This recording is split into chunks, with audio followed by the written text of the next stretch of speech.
Welcome back, everybody, to the Nosebleed Sports Podcast.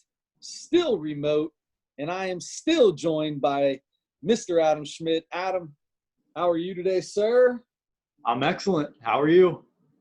Absolutely wonderful, as always. And I'll tell you, it's a special week because, once again, we've got the Cincinnati Reds beat writer for the Cincinnati Enquirer and USA Today, as well as co-host of the Reds Beat podcast with Mr. John Fay, which, by the way, it's Mr. Bobby Nightengale Jr. Bobby, how are you? Doing great. Glad to be back. Bobby, you lead that podcast beautifully. Oh, well, thank you. You get in the driver's seat, you get that thing moving. Everything is it's smooth as a warm knife through butter. I just try to steer it for John, and then I just let John drive as long as he wants. I like that. You drive the car, and you just let him take the conversation where it needs to go. Exactly, yeah. John Fay, I've been a fan of John Fay's work for a long time covering the Reds, so he does an awesome job. And then you coming in the last 2 years have been awesome as well. So you two doing that podcast together, that's instantly my favorite podcast on the internet. Yeah, appreciate it. Yeah, thanks. There you go. So, Bobby, I guess the first thing that I'd like to say is, how you feeling with this whole thing, man? Everybody, the family healthy, everybody good. We staying positive in the apartment or condo or house or whatever you're in by yourself for however long it's been now. Yeah, luckily my fiance is here, but otherwise in my apartment, everyone's been safe. Everyone's been good. We were supposed to get married in November, but we're gonna have to. That's already been postponed. So has it? I mean, we'll probably still get we'll get married, but no wedding. So we'll so you're gonna do the old get hitched, but do the big party later on down the road. Figure something like that. But we're still working on the details, but that's been the one big change from COVID.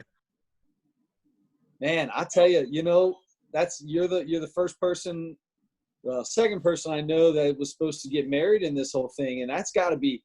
I mean, that stuff's planned out a year ahead of time, so that's got to be a rough deal right there, bub. Well, I got nervous early on because in baseball they were talking about moving the playoffs to November. Yeah, usually November's safe, so it was just like, yeah. Like the Reds make the World Series and I miss it. And by the way, you would have missed that World Series. I'm just going to let you know. Oh, yeah. There's no doubt about it. No doubt about it. Well, congratulations, I guess, is in order. I didn't know that you were engaged. That's awesome. I am married. It's a beautiful thing. I absolutely love it. And just get used to the word I'm sorry. Yeah, exactly. We're getting a lot of practice. If you can say I'm sorry, you're ready to go. It's all good. It's all good. Everything's better after that. So let's get into the Reds. What do you say? Yeah, perfect. All right, man. So we'll start with the COVID thing. Trevor Bauer's probably been the most vocal about the whole deal, and the biggest thing right now coming into this season is was the money and all that to get this thing started. I guess first off, what did you think about that whole mess coming up into this? Whose side were you on? Maybe not necessarily whose side were you on, but where did you stand? Maybe how did you feel about this getting started? Did you think we'd even have a season? I was always pretty confident we'd have a season. More optimistic than most people, it seemed like. Obviously, there was some points where it was touch and go, where it felt like, if the coronavirus was going to cause maybe a cancellation or something. But obviously dragged on way longer than I think I or anyone else thought it was going to drag on, just based off how much owners and players don't like each other. And a lot of it's based off of the last deal they did. The owners, I think they won that last deal pretty handedly. And so it was like the players wanted to kind of make up for it this time by saying, we're going to have a hardline stance. We're not going to back off of anything. And so I think that's where you saw it a little bit. But I side with both sides. I mean, the players, they decided to take prorated salaries. I think that's fair. And the owners, if you're not going to have fans at games, obviously they're going to take a big hit too.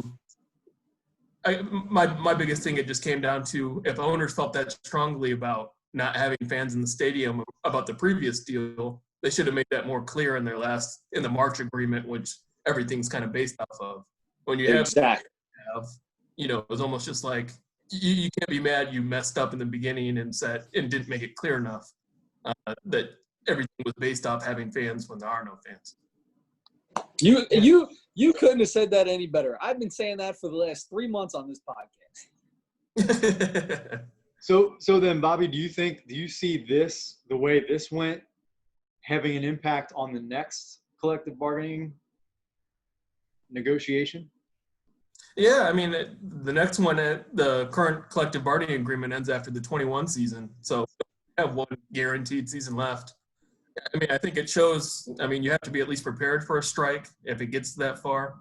The one thing, though, is no player, the last one was in 1994, the big strike where the World Series was canceled. There's no players around, and there's only one owner around from that strike. So no one's really ever done it before. So I think that's the one silver lining is saying, you really think the players would do that? You really think the owners would try and drive that bus off the cliff again? But do you think there's a big enough wedge driven further between the two parties because of this thing that it's more likely that could happen again at the next one? I think it's certainly possible. I don't know if it's more likely or not. I mean, you always knew even before this happened, the two sides didn't like each other. I think it just played out more publicly than anyone thought it would. Sure. Gotcha. Yeah. So then we're gonna have a season. We know that starts up next week, right? Yeah, next Friday. Week in 2 days. So in camp, so there's basically a mini camp, right? Mini spring training again. So for the first handful of days, it was just basically drills and skills kind of stuff. Is that correct? Yep. Simulated BP and pitching and stuff like that. And then in the last few days, they've had like games, basically, right? Scrimmages. Yeah, I think for about a week now they're controlled scrimmages, so it's not like a true game. I mean, some days it's three outs for every inning, but say, like today, Jose De Leon pitched the first inning, he walked three guys and hit a guy, and so they just called it based off his pitch count versus saying, you have to struggle through an entire inning. So they do things like that and put a runner on second base to start an inning, to put a reliever in a different situation. Yeah. So to start the year off here, before we get into that, let's stick with camp. Who's been the biggest standout? I mean, it's only been a couple weeks, and we had a spring training. Maybe not the biggest standout, but maybe the biggest difference between ST1 and ST2, spring training 1 and spring training 2. Who's been the biggest difference maker between the two spring trainings? I think if you're looking for just differences between the two, I think Nick Senzel, he's drawn the biggest compliments from the coaching staff and everyone. He's in great shape. I mean, he's flying around the base pass and in center field. He looks like a good hitter. I mean, he was hurt in spring training. He wasn't even going to start the year on time. So that, there's a big difference between him being healthy and not. And then also, seeing Nick Castellanos at Great American Ballpark for the first time. I mean, he hit last year. There's a lot of doubles he hit last year that are going to be homers this year. So just seeing him in the ballpark finally, it's like, okay, this guy could really make a big difference. That's cool. So let's stick with the outfield then. I mean, you basically got 6 guys out there, right? I mean, Shogo Akiyama, Aristides Aquino, Nick Castellanos, Phillip Ervin, Nick Senzel, and Winker. So where does this team go? Who's going to see? It's only 60 games, so the guys aren't going to need a ton of days off throughout the week because it's a shortened season. Who's going to be hurt by this 60 games? Who's not going to see the playing time because of it? I'm not 100% convinced that Aquino is going to be on the opening day roster.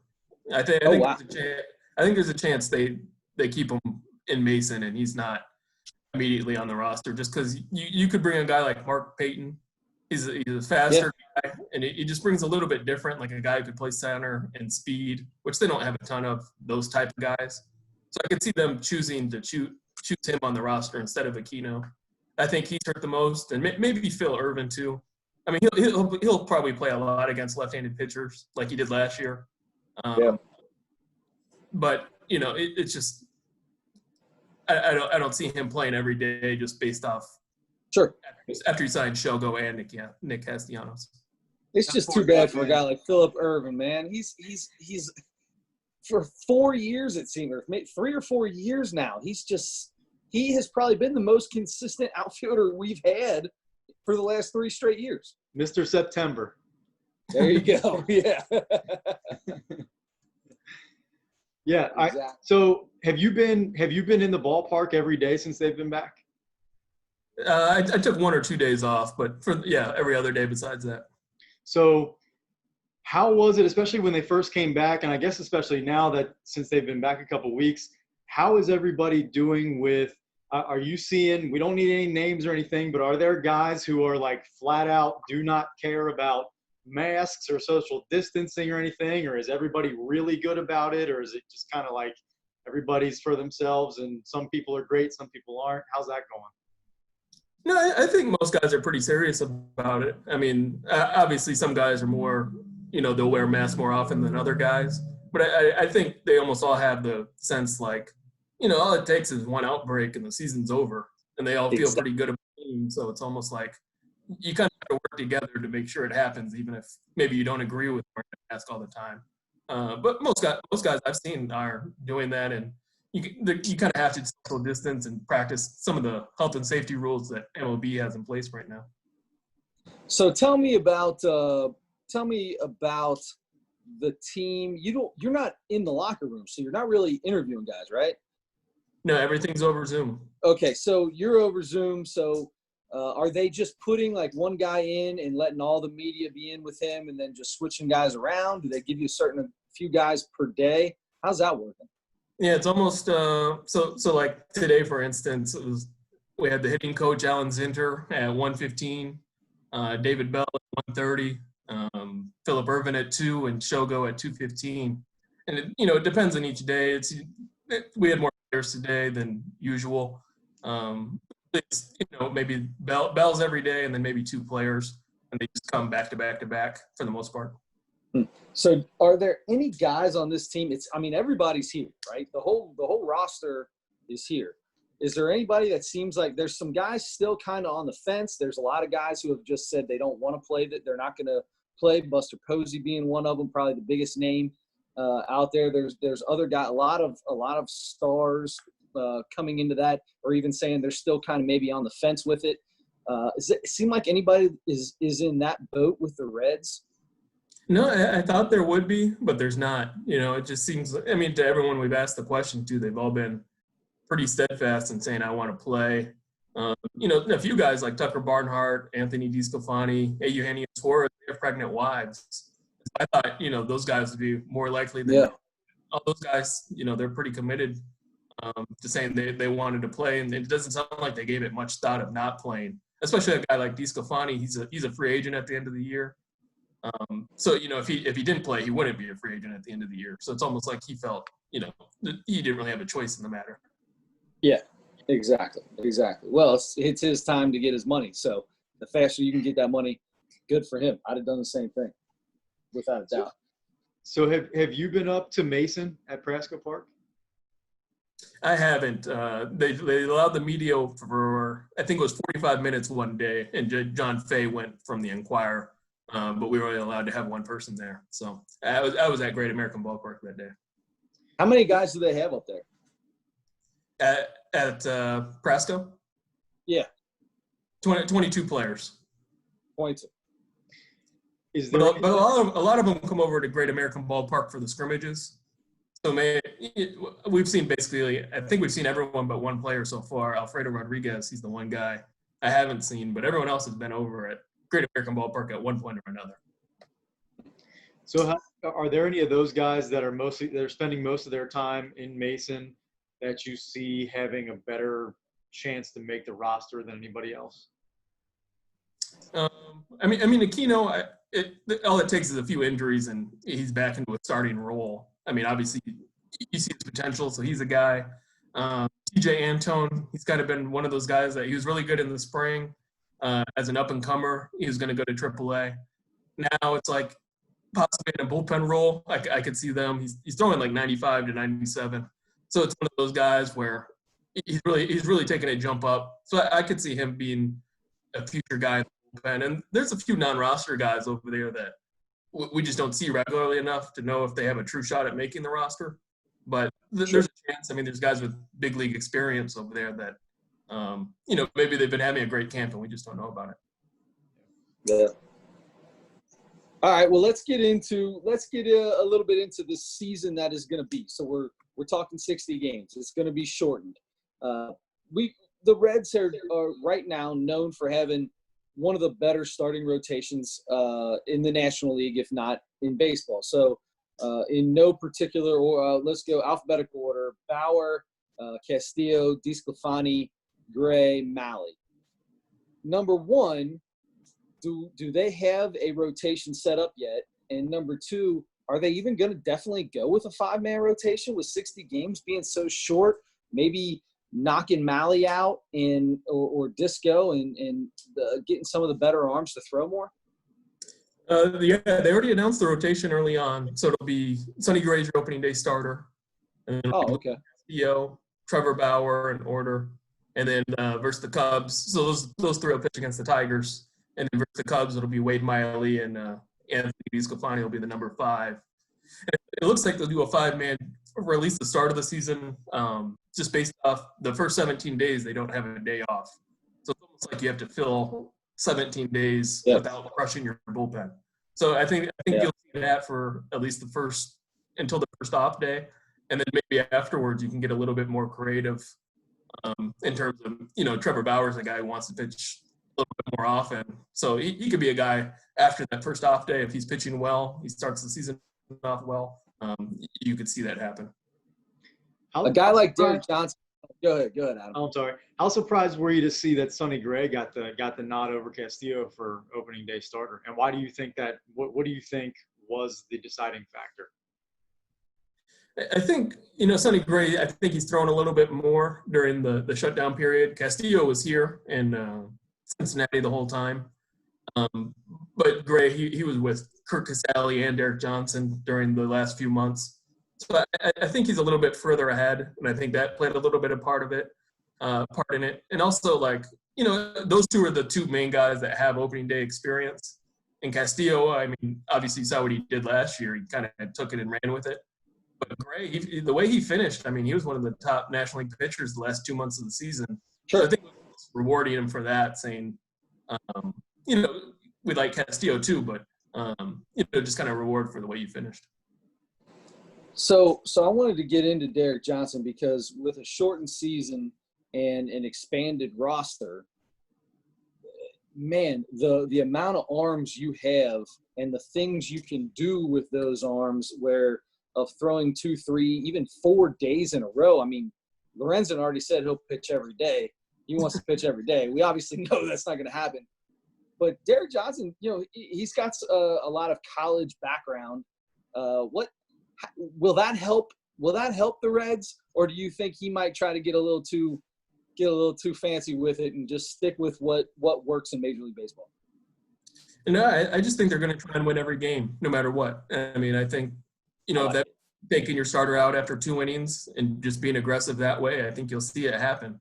I mean, you kind of have like Tyler Malley's in the bullpen. He could pitch 5 innings if you had to. So you feel comfortable just saying, almost every game's a playoff game.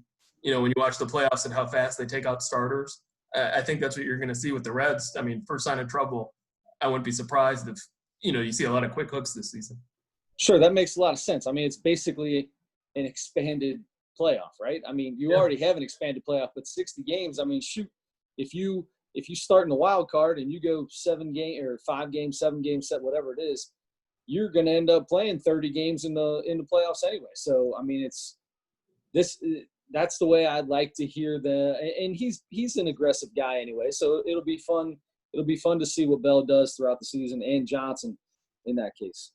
So. Yeah, and I agree that his college experience will help. I mean, it's just one of those things where he's kind of used to a sprint. He's used to, you look at his experience with the Brewers too. He's just used to knowing how to manage a bullpen really well and kind of just being in this type of environment where every game means so much more than a typical season.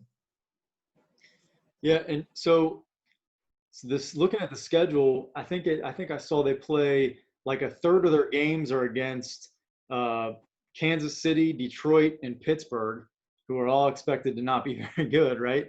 So the Reds, I feel like, and it looks like a pretty unbalanced schedule. So they don't play all this, even the in division teams the same amount of games, right? So they play more against Pittsburgh, I think, than anybody else. Did I see that right? They'll play everyone 10 times, but they'll play Pittsburgh 7 times in Cincinnati, and I think the Cubs too 7 times in Cincinnati. Okay. So it's in terms of how many home games, like they'll play 7 road games against St. Louis and Milwaukee. So that part's uneven, but otherwise in division it's even. Okay, I got you. But yeah, but they have, because they're playing the American League Central and they're playing some of the weaker teams in the American League Central. It looks like they have a little bit more of an advantage over maybe some teams in like the East or something like that have to play, a good American League or National League East. You know what I mean? Like, so I feel like the Reds have to have an advantage because of that schedule that they just get lucky enough to play, right? Yeah, and also like the American League Central, so you play 6 games against your rival and then 4 games against everyone else. Well, the Reds' rival this year is the Tigers instead of the Indians, which I guess it's based on distance, but I mean, if you get to play extra games against the worst team in the major leagues, and then also you get to play 6 of your first 10 games against the Tigers, I mean, to me that's like the biggest gift from the scheduling gods you could ask for. Yeah, that is goofy. So that doesn't make any sense. I mean, they literally have a trophy and stuff that's given for our rivalry. Anyway, which is the silliest thing to me. I don't know how you feel, Bobby, about it, or even Chris, but the Indians Reds, that does not feel like a rivalry. I know it's an instinct. Oh, it's not. It's not in any like way, shape, or form. Not at all. Not at all. Not at all. It's a rivalry for people that live in Columbus. That's it. Because it's a mix up there. We don't care about them. They don't care about us. I actually enjoy the Indians. Ramirez is one of my favorite. Yeah. Jose Ramirez is one of my favorite players. Anyway, so the DH being throughout the year. Speaking of American League teams, who have the Reds said anything about putting anybody directly in that? I mean, is Castellanos coming from the American League? Is he going to be the number one guy to be put into that spot, or is it going to? I mean, it's got to be an outfielder. I would think that's going to take that position most of the time, or is it are they just going to kind of move it around? Do they not know? Yeah, I think they're going to move it around. I think 90-95% of the time it will be an outfielder, just because those are your best bats. I see Winker doing a lot just because he's not a great outfielder. Castellanos said he doesn't want to. I mean, it's not like he won't play if he is, but he said, if it's up to him, he doesn't want to at all. So I think they'll take that into account a little bit. Just because he says he wants to be a better defender. That's something he's kind of dedicated himself to being. And he hasn't really played one position for an extended period since he entered the major leagues. So I think where he's coming from. So I think it'll be like Winker, Castellanos, Irvin. I could see a bunch of those type of outfielder types shuffling through. I'd love to see Phillip Ervin get to make an impact on this team more consistently in a role, even if it's in a role like that. I think that would be a perfect spot for a guy like him. But that's just me. I'm very interested to see how this DH plays out throughout the year. Is this something that you think in the next collective bargaining agreement is going to be put into place? Is this one of those things that the players were talking about? A lot of the things the owners wanted, they were afraid they're going to try to push it all into that next CBA. Is that one thing that you think we are on the brink of a National and American League DH? Yeah, I mean, I think if they go back to no DH in the National League next year, that'll be your last year of not having a DH. So it's possible they might add it next year, and you never have a National League without it again. How do you feel about that? How do you feel about that? I've always advocated. I wrote it a few times in the Enquirer. I want like a hybrid model where you can have a DH for your starting pitcher, but once you take out your starter, you lose your DH. Ooh. Whoa! Look at this! Holy cow! I need to find that. I haven't read that article of yours yet, so I need to find that because I'm interested in that. Me and Adam have had a lot of conversations about the DH, and I can't figure out where I'm at. I'm pretty much against it, I feel, because I kind of like the strategy involved. I love the strategy in baseball in general. That's one of my favorite things about baseball. However, I kind of enjoy that. That's an old school rule change that I think I'd be in favor of. And that would keep that strategy back in there, right? Yeah. And I do think you'll see some strategy, like the DH is going to be a lot out of National League rules, but with the extra inning rule they're putting in, where you start a runner at second base to start an inning, I think you'll see a lot of National League rule that way, just because some teams will bunt, some teams will try to move them over, sacrifice flies. You almost have to play small ball a little bit just to make sure you get one run. That one is not staying, right? I mean, we all pretty well agree that that's the dumbest thing in the world. That's a beer league softball rule that does not need to be in baseball, right? Can we agree on that, or am I wrong? Tell me if I'm wrong. I like it, actually. I've seen it happen. The thing about baseball is it's the only overtime where fans leave when you get to overtime. Yeah, you're exactly right. It's true. You're exactly right. To me, it's almost like college football's overtime a little bit, where it's a little gimmicky. You have an advantage if you're the second team, if you're the home team, basically. Yeah. But I think you'll like it more than you think you will. Hey, listen, I played like competitive softball for a while, which is weird as that sounds, and and have been playing softball for, I don't know, it feels like almost 20 years. It has been almost 20 years now. And that's one of the things that I've always thought was the weirdest thing in the world we would do in extra innings. Throw a guy on second base. All right, last out goes to second base. It just seems goofy to me, like you said, gimmicky, but who knows? Maybe it will intrigue people to stay because the game will get over. It gives you – I understand what it does. It gives you a runner in scoring position. It makes that from the first at bat of the inning, it makes it exciting for the fans.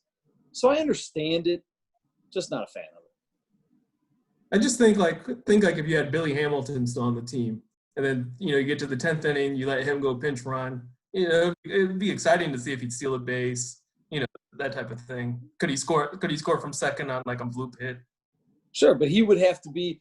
Now, how does the rule going to work? Because I haven't read into it, but I know the way we've always done it, playing, like I said, in the softball league, is the last out would go there. So you can obviously pinch run for that guy, but you can only pinch run for him if the guy's not in the game. So Billy Hamilton, he started most of the time, so he would not have even been an opportunity, not have been a chance. Of course, he made a lot of last outs in innings, so he definitely might have been there in that case. But is that the same way this works?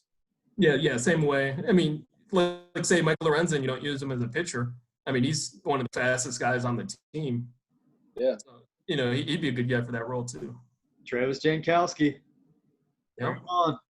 There you go. Love to see that hair flowing in the wind. He still got that long hair going?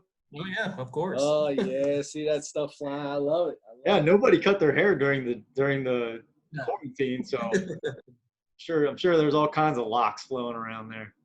Exactly. Oh, goodness. What else you got, Adam?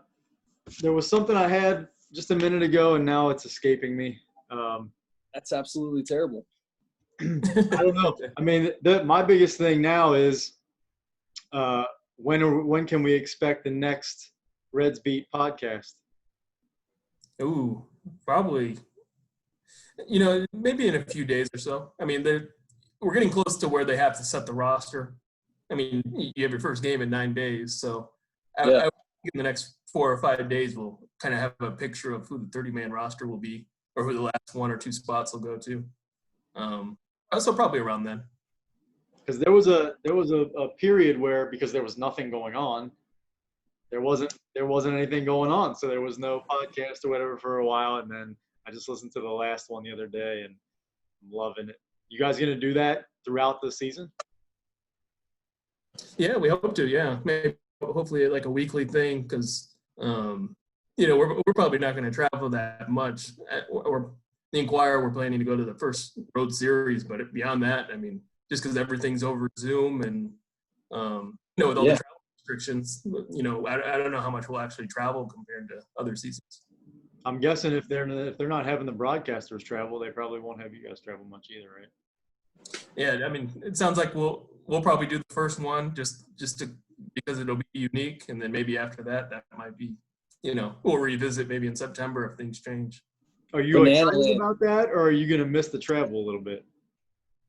I mean, it's almost like in a regular season when you're on the road, it's a different type of access with players. Just they don't really have anywhere to go. You're either at the hotel or you're at the ballpark. So ballpark more, so you have a chance to talk to them more. But now, I mean, if everything's over Zoom, there's not really, there's no advantage to being on the road versus, you don't get the fun hotel bar interviews after a cocktail. You know what I mean? I'm with you there. I miss my Marriott. If I was a ball player, the beat writers would have loved me because I would have been down sitting. You always find me after every game. You always find me down at the hotel bar. I'll give you any story you want. Yep. The later it is, the better quotes you're gonna get. You better believe it, bro. You better believe it. Headline after headline, Chris. That's right. Quote me too. Quote me on this. Quote me on this. No. Hey, Bobby. Adam, you got anything else for him? That's it. That's all I got. Bobby, man, brother, I appreciate. As always, we appreciate it. Tell everybody again how they can follow you and what you got going on, whether it be writing or podcasting or whatever else. Yeah, everything's on Cincinnati.com. The Reds Beat podcast on Twitter, Nightengale JR. Obviously, we've been kind of ramped up since camp started. We'll ramp up even more once the season starts with some other things. We'll try some new things this year just because the challenges of doing everything over Zoom. It's different than being in the clubhouse. So we'll try some different things, and hopefully people will read it and like it. There you go. I like it, man. Hey, we appreciate you coming on, and congratulations. Have fun with the weirdness of getting married in banana COVID land that we've got going on now. It's going to be crazy for you, but I'm happy for you. And there you go, man. Once again, Bobby Nightengale Jr. comes on and proves me wrong about the DH. So thanks for coming on. Next time I talk, I want to hear your thoughts on the extra inning rule. I just want to see if you change your mind. Okay, I like that. So if you're good, we'd like to have you on maybe after the season starts, maybe a couple weeks in, and hopefully there's an extra inning game. And I'll let you know the difference between beer league softball man on second and Major League Baseball man on second. Speaking of the late inning of the extra inning stuff, I can't tell you how happy I am there's no West Coast games because for some reason I could not make myself go to sleep. I had to stay up until 1:30 in the morning for some reason. It didn't make any sense, and then I had to get up for work the next day. Very glad there are no West Coast games, especially when there are extra innings. And opening days at 6:10. So are we gonna? If we get a bunch of 6:10 games, how great is that gonna be? I'm gonna actually sleep this year. I'm just curious to see how many people actually watch. 50 of the 60 games or all 60. I mean, it's almost like just because games are so much more important. It's like almost I wonder how much people watch a little bit more. I feel like they should, and I feel bad because we've already said you were leaving. But I do got one more question now. I just thought of one more thing. Piping in the crowd noise. I saw a little thing the other day. Jesse Winker catches a fly ball. They piped in some crowd noise. He was kidding around. Little tip of the hat. Have we heard Are they still thinking about doing something goofy like that? Or I like it, to be honest, but is that not something that's going to happen? No, it is. Yeah, MLB is mandating it. They have to. Yeah. Yes. Oh, wow. That's probably a good thing because it'll kill a little bit of the players, because you're going to hear the players clear as day and what they have to say. And I'm going to tell you from just being in the field, throughout my entire life, words that come out of my mouth after certain things happen probably wouldn't make it on air. It'd be a whole lot of dead air in between. So it might be good to have a little piped in noise to kill some of that. It's a little weird just because it's like, they're still working on stuff during the scrimmages, but it's like sometimes it's delayed. Like a guy will strike out, it'll be 3 steps back, and then you'll hear the cheers. What was weird about it to me is like on that play that you're talking about, it was a routine fly ball, and the crowd noise was way too much for a Cincinnati baseball game for a routine fly ball. It did not match. Opening day, man. Getting ready for opening day. It did not match that play. Just as long as they don't pipe in the woos in for the 7th inning of a mid-August game, as long as they don't do that, I'm good. We were joking in the press box that they need to set it up where, how like some fans go crazy on like a regular fly ball thinking it's going to be a homer, but it, just goes to the field. They need to play it. As soon as the ball's hitting the air, you got to have like half the stadium. I like that. That's good. That's good. That's funny. All right, we've kept you for far too long, and you've got a beautiful fiance, I'm sure, waiting for you in the other room, and we appreciate all your time, man. Have a wonderful night. Yeah, thanks for having me. Thanks, Bobby. Right, buddy. Thanks, Bobby. Yes. Bobby Nightengale, ladies and gentlemen. I'll tell you what, man, that dude is phenomenal. He really knows his stuff, and he's quick, and he's got an opinion, and he backs it up. He's really good at what he does. Yeah, that's why we bring him on. He's a lot smarter than we are about all this No stuff. doubt. I'm pretty sure I said that Tyler Malley was in the starting rotation. He didn't even blink, just kept on talking about it. He obviously is Wade Miley. I didn't mean to say Tyler Malley. But, he just kept on going through it like I never even made the mistake. What a pro. He's a pro right there. He is a pro.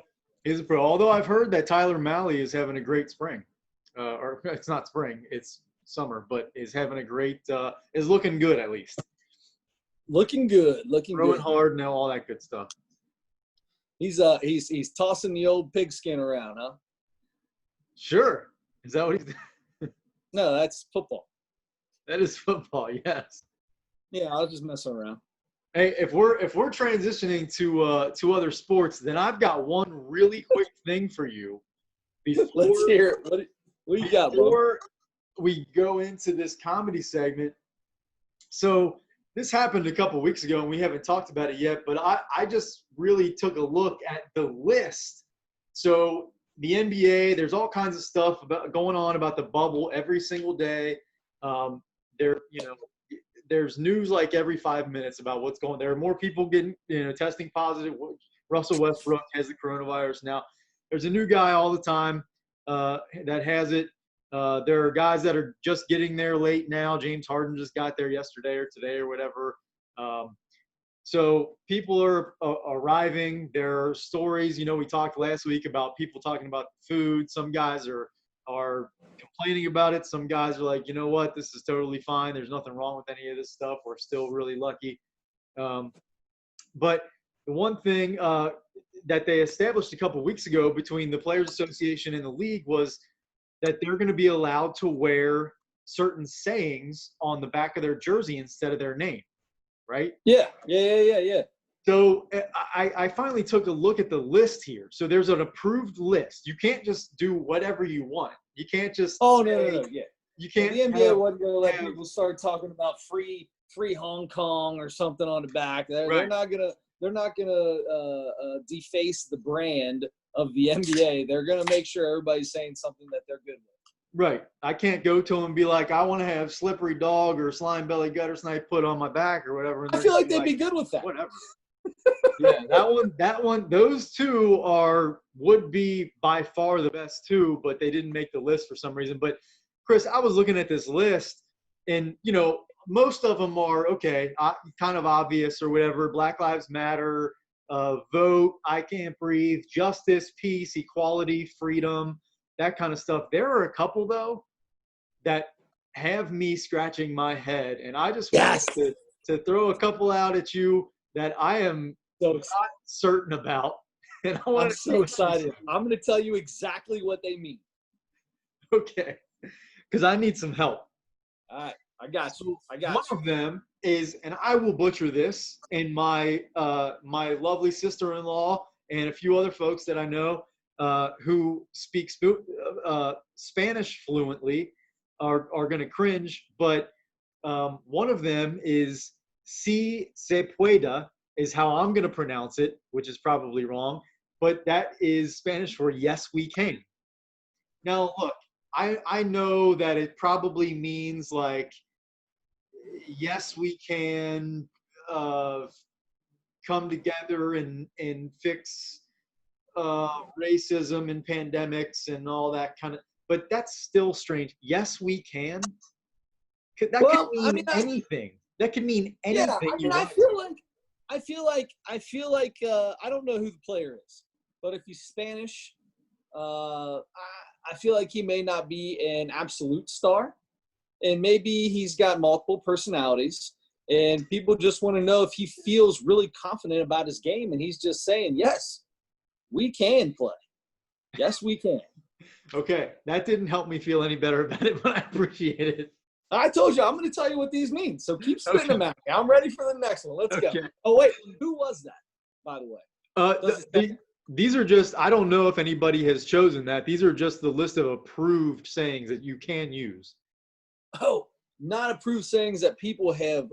Well, somebody obviously would have had to have put them in for them to approve them, I would say. But possibly. Yeah. Yep, possibly. Another one is, I mean, why would the NBA just put "yes we can" in Spanish? You know what? I'm going to approve "yes we can." I'm also going to approve "no we can't." Yeah. I'm also going to approve "I wear socks."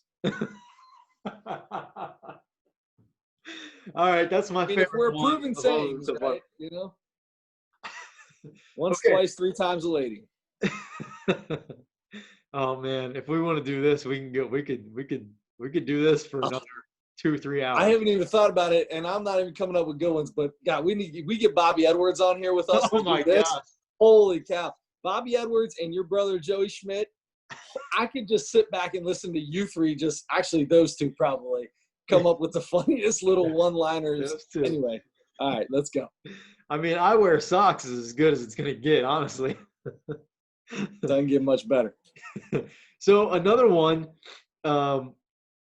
group economics. Group economics. That's an approved saying by the NBA. That you can put on the back of your jersey instead of your name. You can put the phrase group economics. Listen, I'm going to tell you, there's a lot of guys who in the NBA who went to college. Some of them actually went for 4 years. Some of them 1 year, 2 years, 3 years. And a lot of people don't think they ever do any schooling. So I think economics is always the biggest class. You always have like Econ 1 and all that. It's one of those big giant classes, have like, 200 students in it. It's a group, right? It's a giant group. They're just letting people know, like, listen, I went to school too. I went to class too. I'm just as smart as you. I took group econ. You know what I mean? I wonder if Coach Dressman lobbied for that one. I mean, I would say so. Coach Dressman, God love him. Coach Dressman, who left Elder 1 or 2 years after my senior year. I've told the story about Coach Dressman and Coach Whitmer on this podcast, right? Yes, about how you got Coach Whitmer's and they beat the living brakes off of me and Mike Little in cornhole. Anyway, so they both ended up being lawyers. They went to school to be lawyers, and I believe they're both lawyers now. Yeah. And I think they both still coach for Elder. Dressman, baseball. He was a catcher at Xavier. I think it's Xavier. And Whitmer, who has been a coach at Elder since, I don't know, since he graduated maybe. Yeah. Since they won the last state title. Yeah. So anyway, yeah, Coach Dressman he's the first person to ever teach me how to fill out a check in a checkbook. So Oh, nice. I want to say thank you to Coach Dressman for teaching me something that at this point in my life really means nothing. Yeah. I'm sure they probably don't teach that anymore, right? I don't know. I would like to think so. I mean, we literally had like a week where we had to like write checks and balance a checkbook in economics class. Well, so would you say that as far as learning how to manage your finances, would you say that Coach Dressman was your mentor? Oh, he doesn't want to be known that way for me, man. I had back when I was in my college days, because I only went to college for a couple of years. In my college days, I had a few of the phone calls saying, "Hey, you're quite a bit late." They gave me a credit card. I mean, I just used it. I never paid that thing. Why do I just used this? Sure. Swipe, swipe, swipe. I was buying drinks all the time for people. I never paid that thing. There's apparently a bunch of money in this plastic card, and it's just It comes out when I swipe it. That's amazing. There you go. That's exactly right. They gave me my drinks. I already got what I wanted out of it. Obviously, you thought it was a prepaid card? Hey, that's what it is what it is. I didn't know how that thing worked. So like I said, Coach Justin probably doesn't want to be put in that same sentence with me. Okay. So the reason I asked you if you would consider him your mentor as far as that goes is because that's the next strange word you can put on the back of your jersey is mentor. Who is going to put mentor on the back of their jersey? Hey, man, there's, is it a saying? I mean, that's not a saying. It's an identity. And I feel like if you're a mentor, you either have to be, somebody else has to call you a mentor, or it has to be like a legal thing or something. Like, I was just about to say, I feel like you're kind of patting yourself on the back here, right? Like you don't give yourself a nickname. Exactly. I've always been that. I feel like that's more of a nickname than it is a saying. You know what I mean? And you don't give yourself a nickname. It's not, I mean, totally a mentor is a title, but you aren't. Somebody has to tell you that you are their mentor, though. It's a strange one. That is a really strange one to me. Group economics, mentor, and the last one that I have the biggest issue with. This phrase. You can put this phrase instead of James on the back of your jersey. If you're LeBron, you can put this: I am a man. Man, I would think that wouldn't have been approved. I feel like with all our gender neutral AB squared and stuff like that, I feel like that's something they wouldn't want you to put on the back. I don't know what the decision was on that or who asked for it. Like you said, if somebody asked for this, who is putting on the back of their jersey, I am a man? Joanna Man?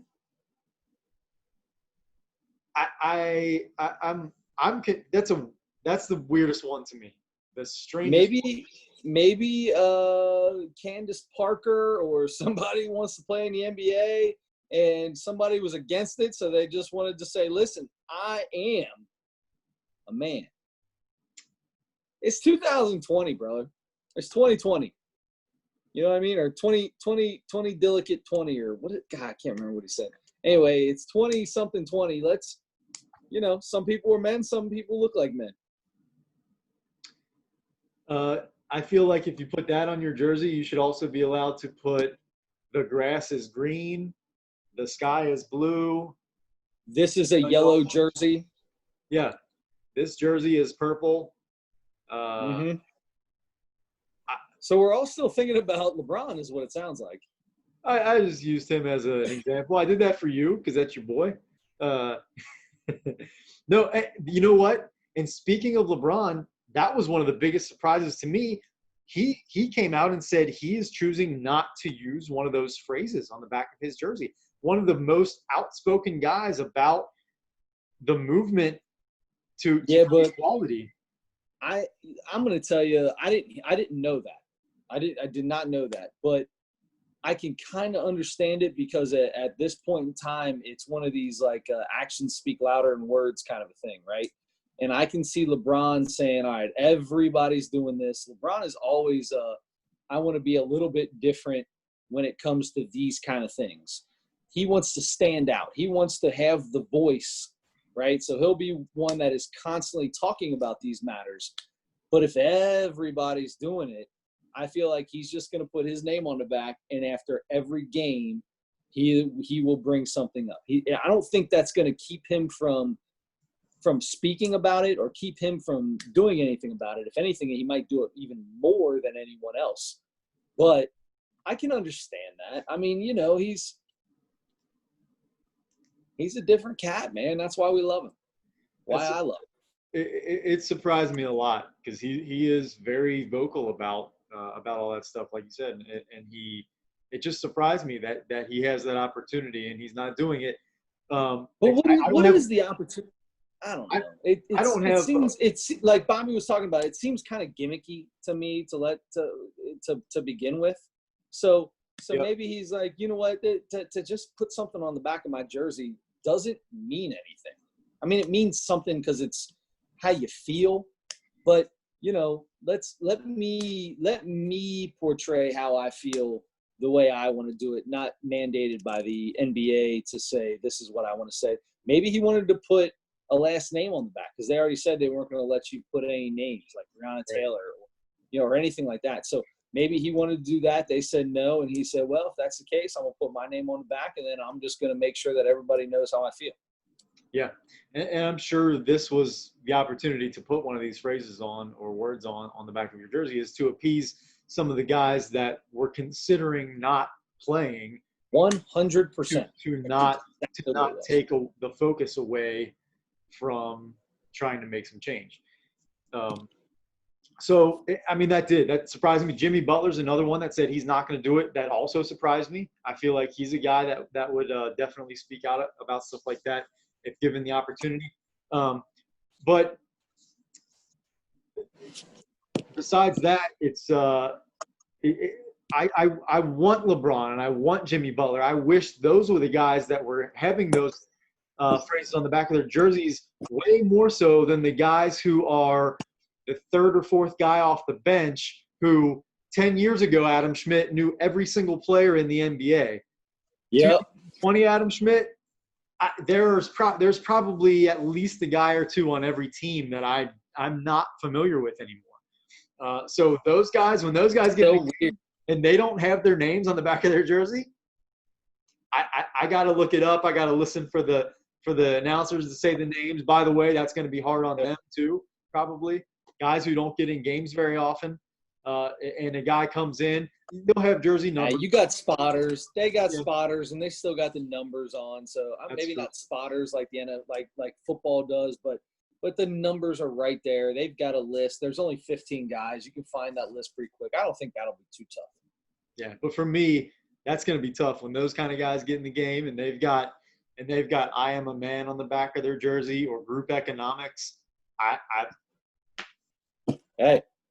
Mr. Group Economics. I'm going to tell you right now, the guy who has group economics, I'm going to know who that guy is. Yeah, I'm looking him up. There's no doubt because I'm looking him up once, and I will know him for the rest of the year. Yep. You know, another thing, too, is some of the bigger guys. I can understand LeBron. Like, maybe there are some people in camp that gave him a little what's up. Like, hey, listen, I know how you feel about this. You have the biggest platform when it comes to Instagram, Twitter, Snapchat, all these different things, FaceTube, and all this stuff that you have that you can step up on your platform to and speak about what you want. Let's keep your brand and your jersey and these sales, and let's keep your brand where it needs to be, where it still says James. You throw the monster duck down, you hit the game-winning shot, it still says James. The kids still see James, and it could be a brand thing too for some of those guys. Do you know how many more jerseys they would sell in a short amount of time just for this year? that a number 23 Lakers jersey that says Black Lives Matter, do you know how many more of those would sell just because of the novelty of it? Just because I'm going to tell it you, would be a limited thing? I'm going to tell you this. LeBron, I heard on the grapevine that LeBron was the one who put the C Soto on the back of his jersey. The C Soto, or whatever you said it was, which is, yes, I can. He wanted to put that on the back of his jersey, and that's where everybody said, yeah, if that's what you're looking to put on the back of your jersey, we ain't going to sell none of those. Put James back on there. It's either group economics or James. Those are your two choices. That's it. Because I am a man. Yes, I can. Obviously. So group economics or nothing. That's the way I'm with you. It's group economics or nothing. If there's anybody with group economics, I keep stumbling over that. If there's anybody with group economics on the back of their jersey, I'm just going to assume they went to an Ivy League school. Sure. Yeah. Fair. I'm with you. I concur. And they're probably disappointed that they're not going to be able to see their teams playing any sports forever again because sports are done.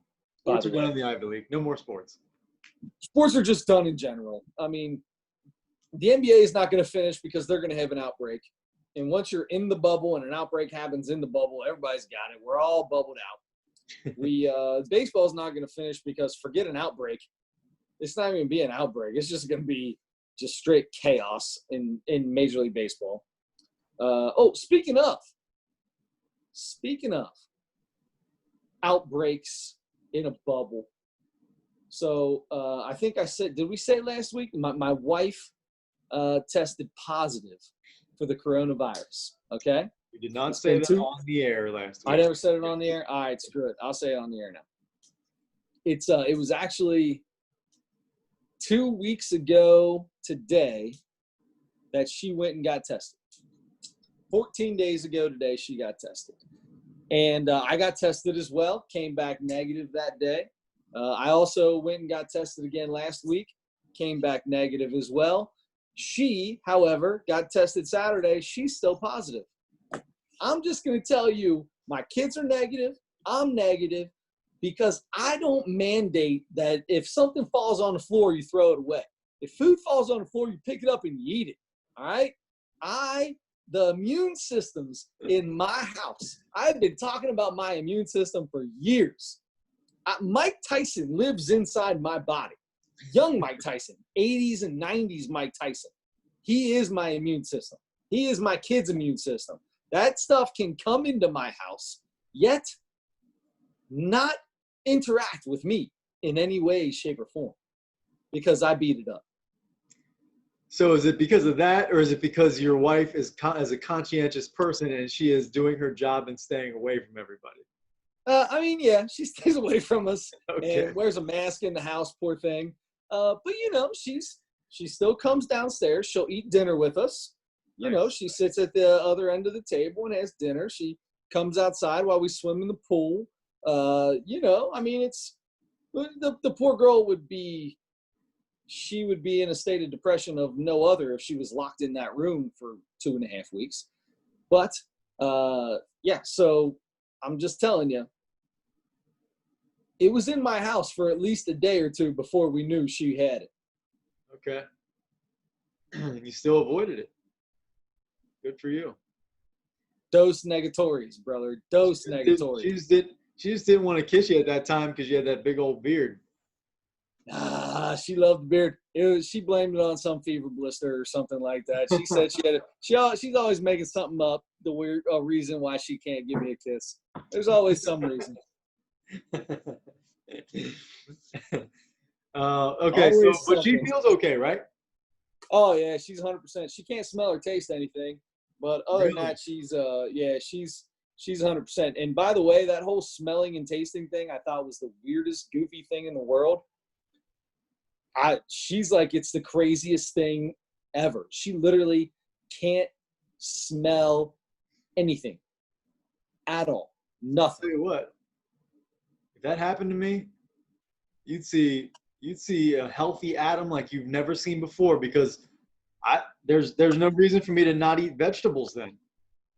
That's what she's been saying. She's like, she's as healthy as she's been in God knows how long, because I'll be like, hey, I'm going to Chipotle. She's like, why would I want Chipotle if I can't even taste it? See, there you go. Yep. The COVID works in positive ways as well. There you go, brother. That's exactly right. Meanwhile, I put them all on, all the LBs she's taken off, I have firmly put on, brother. Because I am living in my living room, which is only, I don't know, 20 feet from my kitchen, which just so happens to be where all the food is. And Daddy, I was never much of a midnight snacker. Oh, I'm a midnight snacker now. Yeah. You grab some cinnamon graham crackers and apple juice and sit there and throw on the Golf Channel. So have we ever talked about graham crackers and apple juice on this podcast? Did we talk about that with Bobby? Did you guys talk about it? Did you and Joe talk about it maybe? Maybe we did. I can't remember. Either way, so for all of you that are listening and just heard cinnamon graham crackers and apple juice, you're probably like, yeah, those are two halfway normal things, right? I'm eating some graham crackers and I'll have a little bit of apple juice to drink at the same time. No. At the Schmidt house growing up, they would take a cup of apple juice. They would take a cinnamon graham cracker and dip said graham cracker into said apple juice like it was an Oreo and milk and drink it that way. Craziest thing I've ever seen it or done in my life, and yet I loved it. See, I feel like that was more a you and Joe thing. I feel like I was a milk guy. I don't like apple juice now, and I don't think I liked it very much back then either. So why would we have done that? I have no idea why we would have done that. I did a lot of things when I was a kid that I would never do today. Because I just grew into a guy inside a bubble or something. But anyway, and I wasn't always like that, I don't feel like. No. So you never did that? You never did the apple juice? I'm sure I tried it. I just don't remember doing it often. I definitely remember dipping. I remember your sister did it. Your sister did it. She probably did. I know, because the cinnamon graham cracker, you dip it in the milk and then you have cinnamon milk. That's the most delicious thing I've ever had in my life. Oh, without a doubt. Though the only reason I ever ate Cinnamon Toast Crunch growing up was for the milk at the end. Yeah. Yep. Almost any cereal. I mean, Cocoa Puffs, you have chocolate milk now. You started with white milk, now you have chocolate milk. Yep, no doubt. I said Cocoa Puffs. I meant to say Cocoa. I said Cocoa Puffs, thought Cocoa Pebbles. Either way is the same thing. I mean, Cocoa Puffs, the only difference is Cocoa Puffs would tear the top of the roof of your mouth up. However, you ever notice when you're a kid, that never happened when you were a kid. Only since I've been an adult, can I not eat the most delicious, sugary cereal because it tears my top of my mouth up. When I was a kid, that never happened. I could eat a whole box of cereal in a day and never have a problem with the roof of my mouth. Oh, that Captain Crunch, boy. Ooh. Oh, then you get the Crunch Berries in there with it. Oh, the Crunch Berries tear you up. Man. Oh, my mouth is just thinking about it.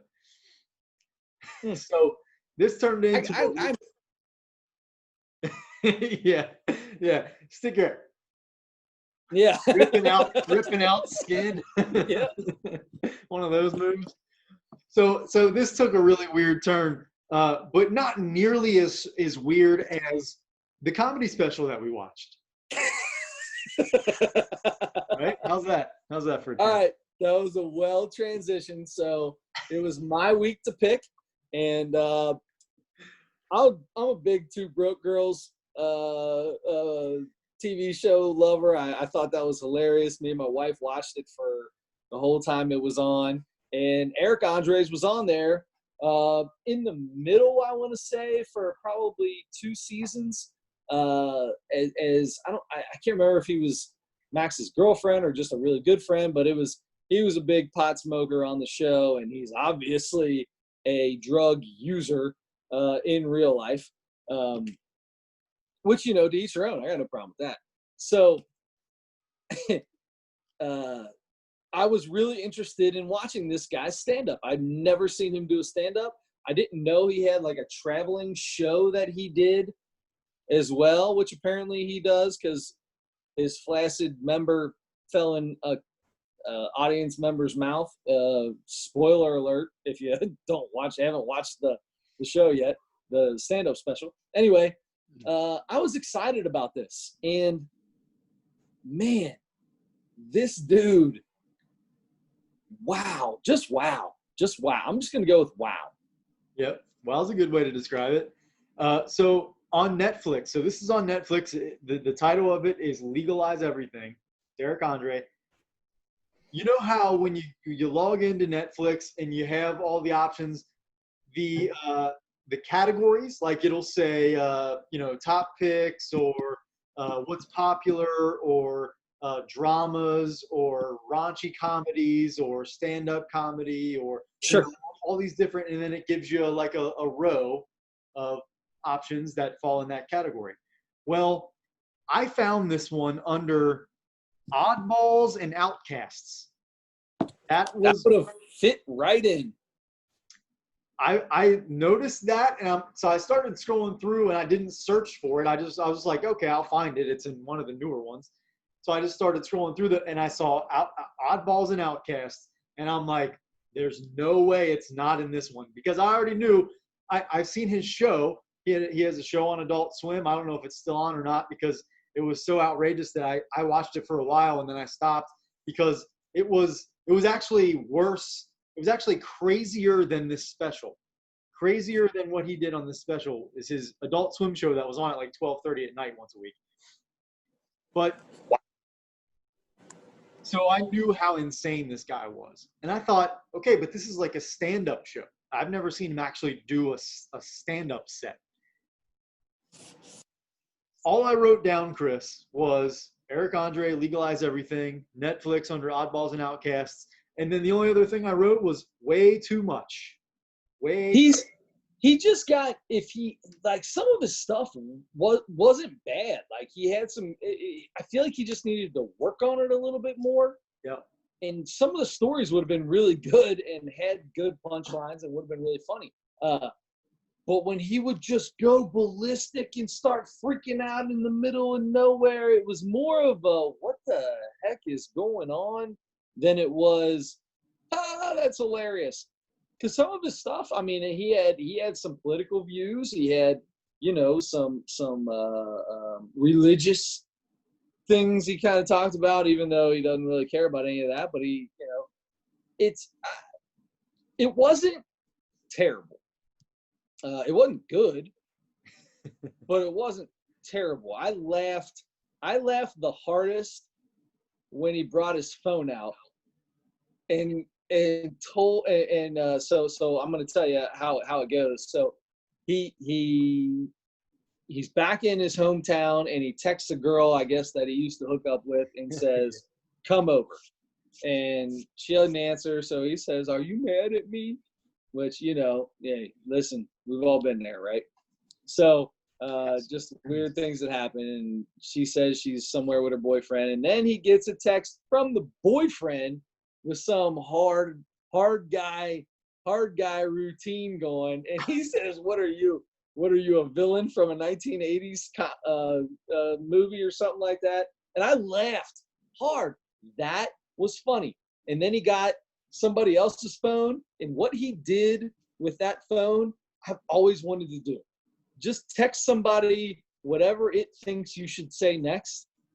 That was hilarious. Mom calls the kid back on FaceTime. They just call him.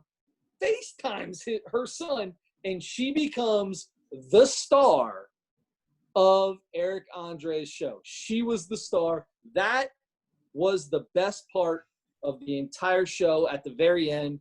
And then he took his pants off and hid his twig and berries between his legs, which was awkward.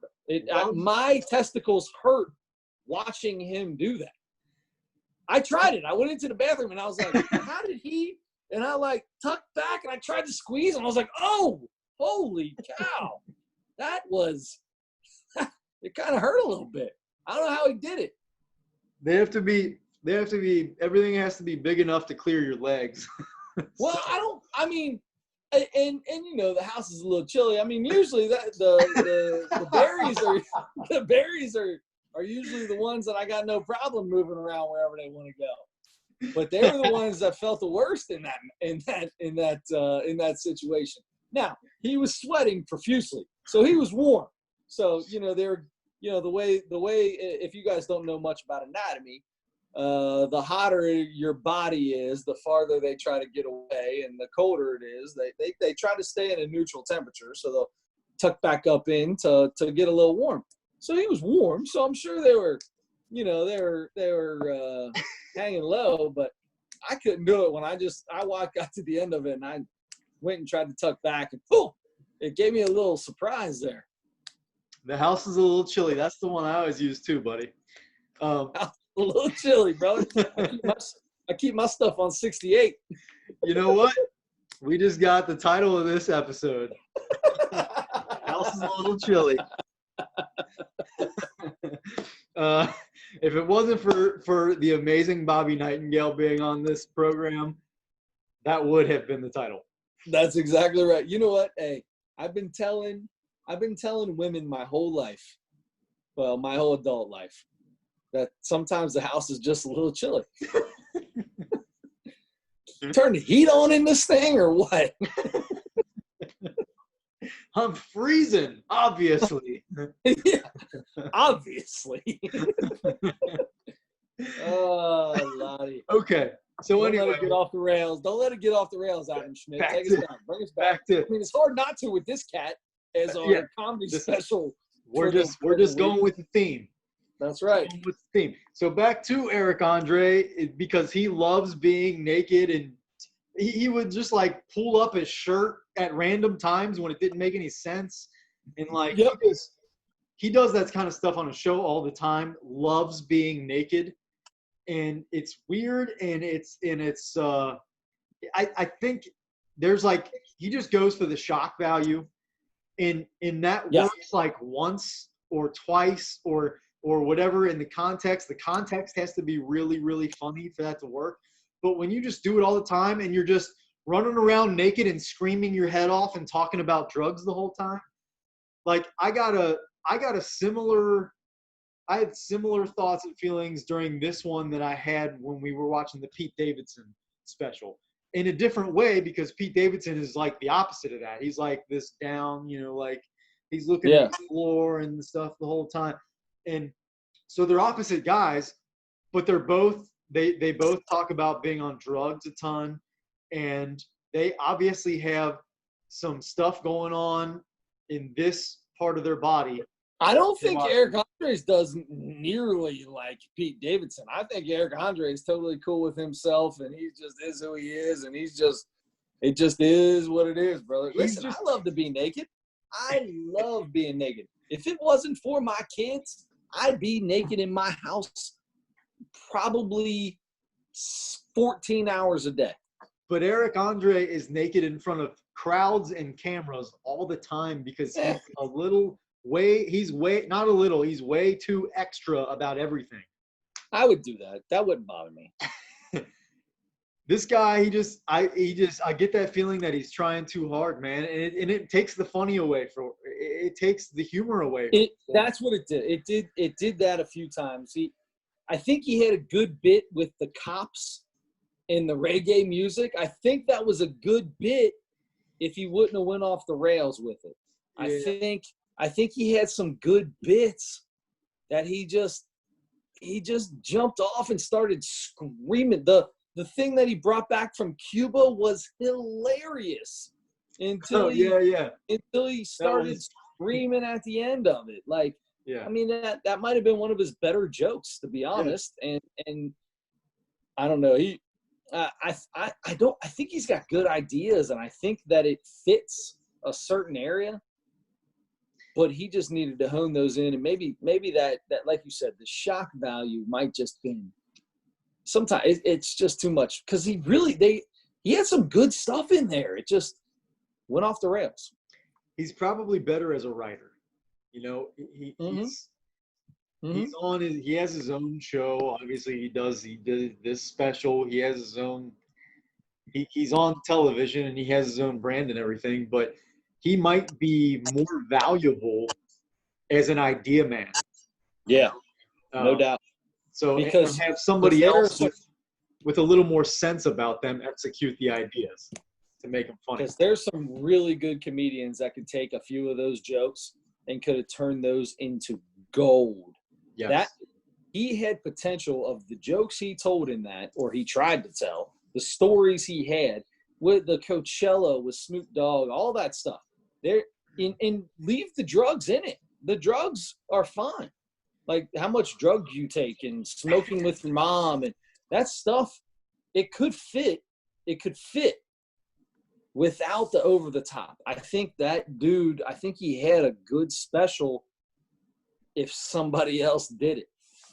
What drug do you think he was on while he was doing that?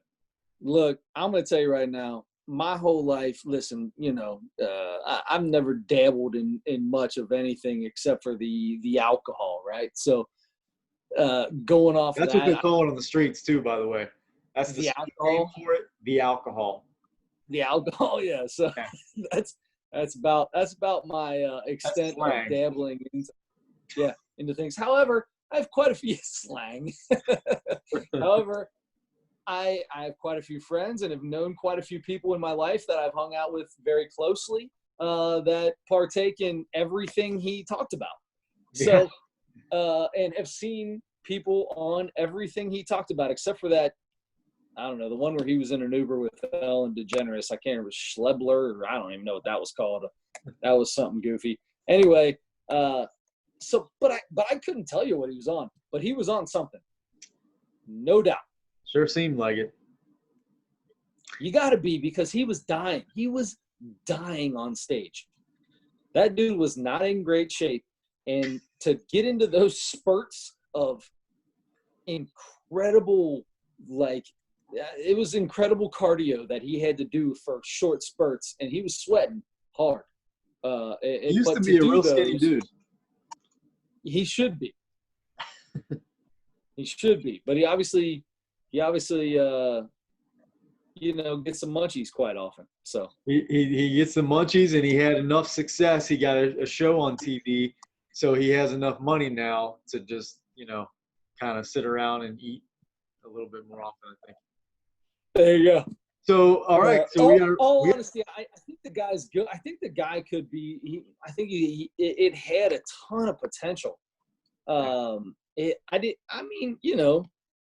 I didn't hate it, but I didn't love it by any means. And that's no knock on him, because I think as an actor, when he's in comedies, I think he could do a really good job in comedies where he doesn't do that over-the-top craziness, because just his facial expressions are pretty good.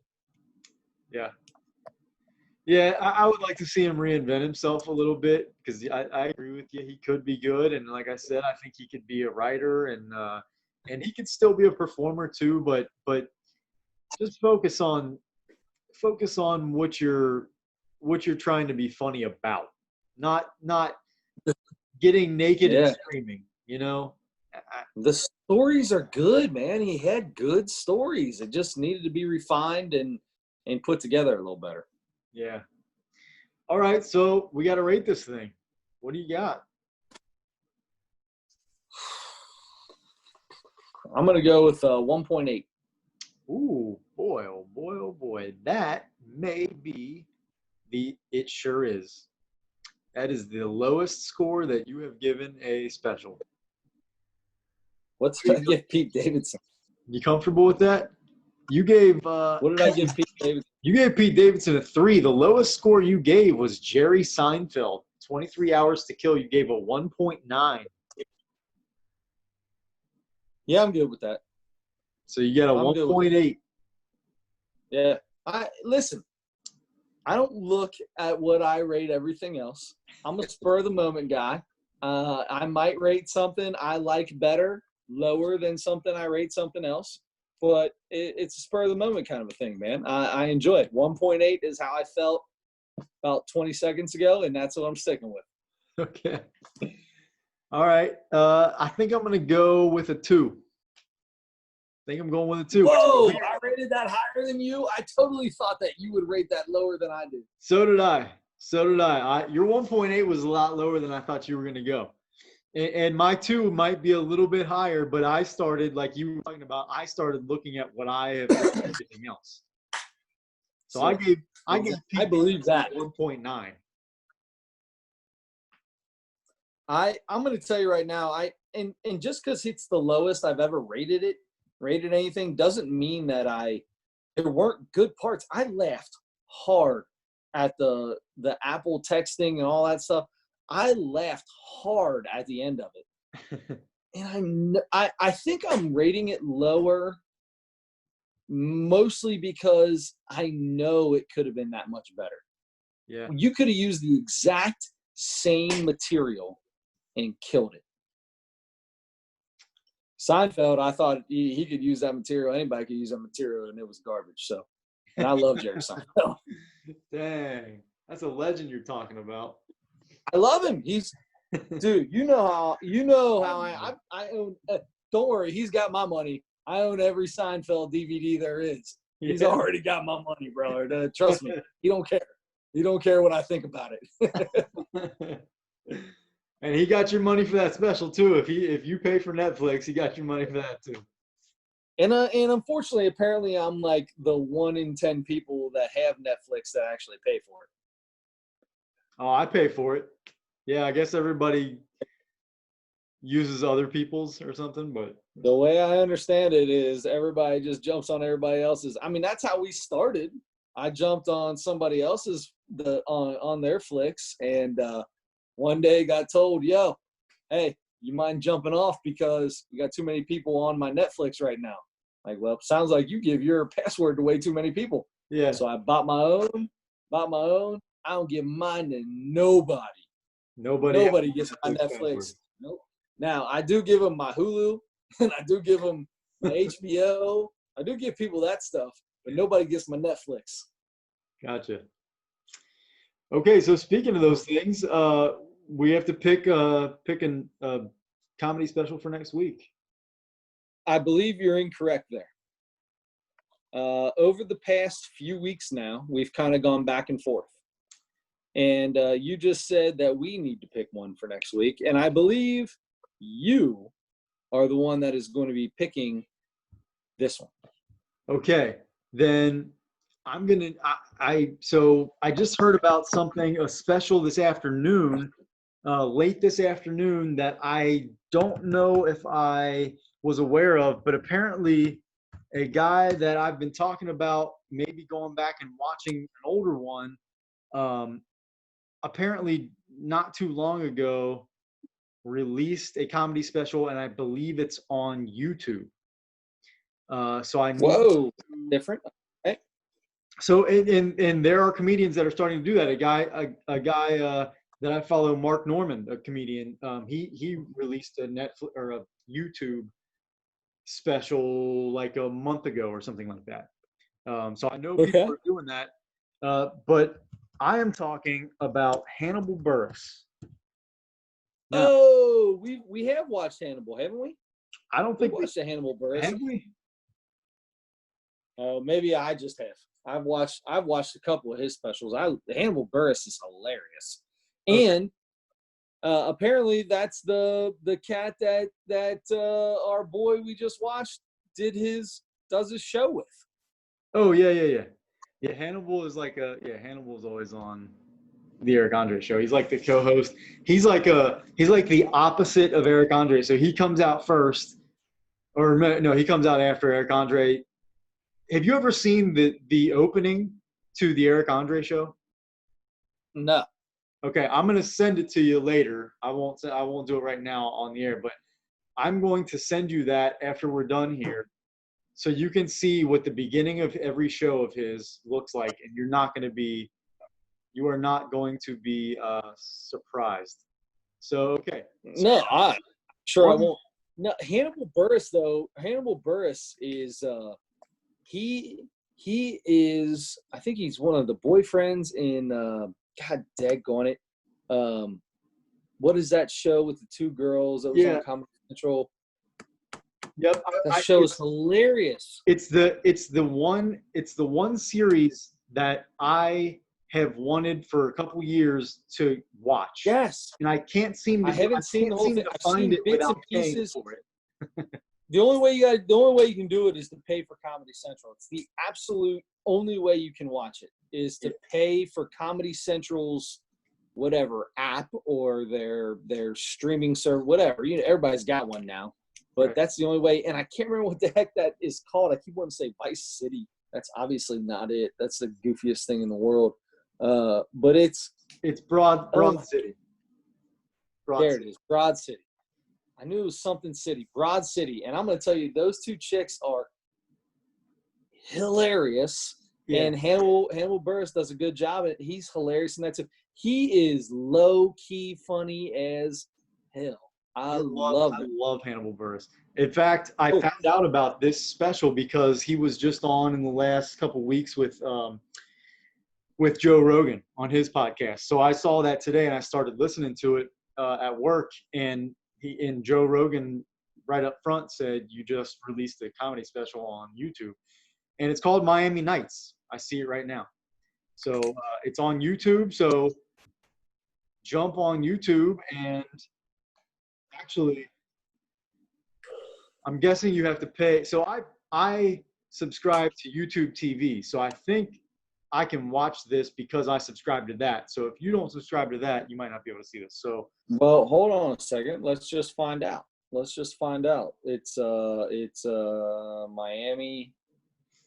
Miami Nights. Hannibal Buress. Full comedy. Hour and 4 minutes. That's right. Click on it, and looks like it's getting ready to start. Hannibal Buress. I'm here with my quarantine. Yeah. Box. Okay. I'm in. I would love to do that one then. If let's do it. I'm really excited because I didn't even know he was coming out with a special.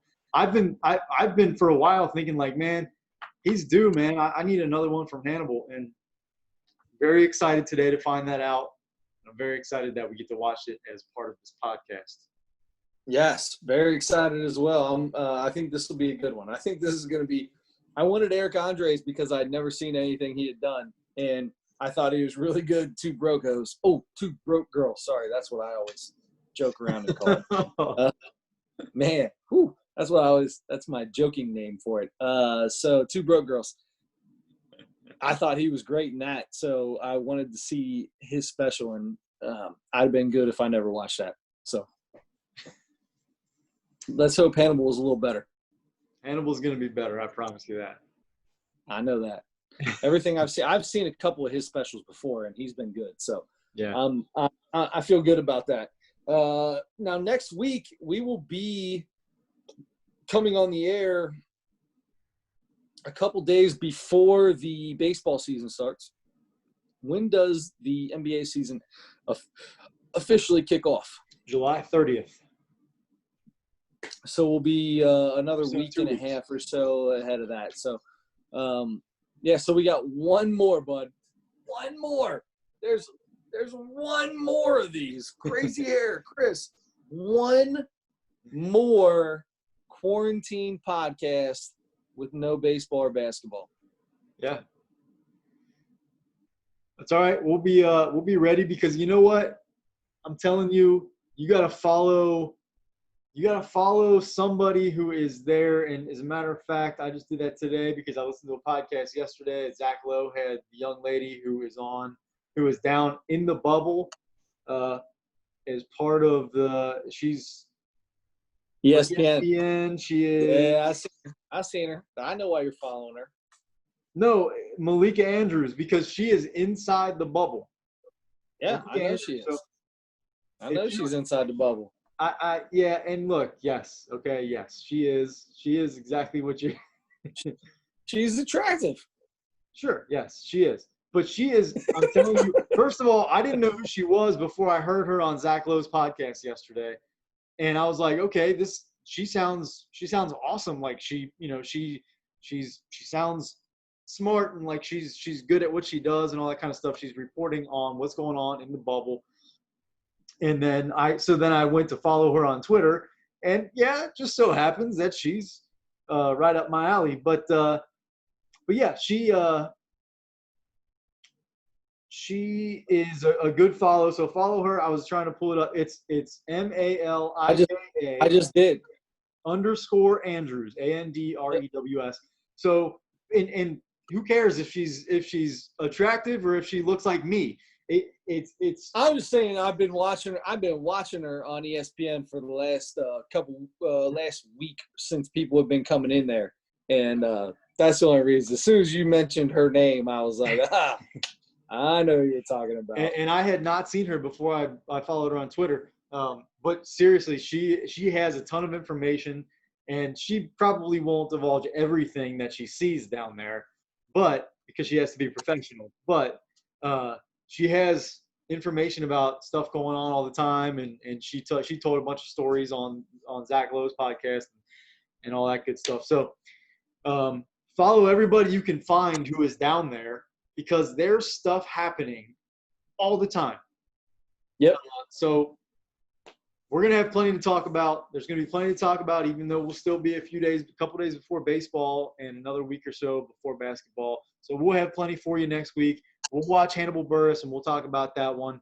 It's called Miami Nights. So give it a watch. If you have not watched Eric Andre, go ahead and skip that one and go right into Hannibal Buress if you want to.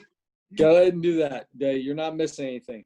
I think we need to bring in a new segment. I think we need to do funny things in the bubble. I think that there's something to that. If you're listening to this and you've got a name for that segment, we're gonna look for crazy, funny things that have happened in the NBA bubble, and I want to make that a segment. Tell us what you think the segment should be called, or we're just gonna make it up. So we're going to find a funny name for it, and that's what we're going to call it. And we are going to each bring a story every week, both of us. That's our job. Listen, okay. I've been slacking lately. I'm going to bring a story from the bubble every week. Okay. And like, for example, the other day, JJ Redick posted a video of him shotgunning a beer, sitting in a cold tub, in a little blow up pool full of ice. So then Myers Leonard basically responded and did one himself, and it looked like he cheated because he took 2 gulps. It wasn't not 2 drinks, 2 gulps. It was he cut a hole in the bottom of the can. All right, he like got down, opened it up, went like that. You could see his throat move twice. Gulp, gulp. An entire 12-ounce beer in 2 gulps, gone. Well, that's the point of shotgunning. The point of shotgunning is you open that second air gap. Mm-hmm. So depending on how big that hole was, depends on how much he could have possibly got inside of his gullet at one time. It was big hole. It's not impossible. It's not impossible. I'm a big shotgunner, right? So if I get on a golf course and I'm having a bad day, I might get to 7 or 8, and I'm like, we got to turn this bad boy around, and it's shotgun time. So in case you're wondering, I hope JJ didn't have that beer in the cold tub with him, because if you're shotgunning a beer, better off having it just cool, not ice cold. Burns on the way down. That's number one. Bobby Edwards, appreciate the tip on that. That's one of the best things that taught me. But it is possible. It is definitely possible to throw that down that quick, depending on how big of a hole you have down at the bottom. He had a big old hole in that thing. Big old hole. Well, then he definitely could have got it all down. And he's a big old boy. So I guess so. There you go. I guess there so. you go. All right. Well, From a professional, that's just my professional opinion. Professional opinion, and I'm a novice, not even a novice. I'm gonna go ahead and take. You're not even a rookie, novice. I wouldn't put you on any level. I'm a virgin. I'm a virgin. I'm a shot. When it comes to shotgunning a beer, 100%. Yeah. Yeah. No doubt. All right. On that note, we will be back next week, and do not forget to turn your headlights on.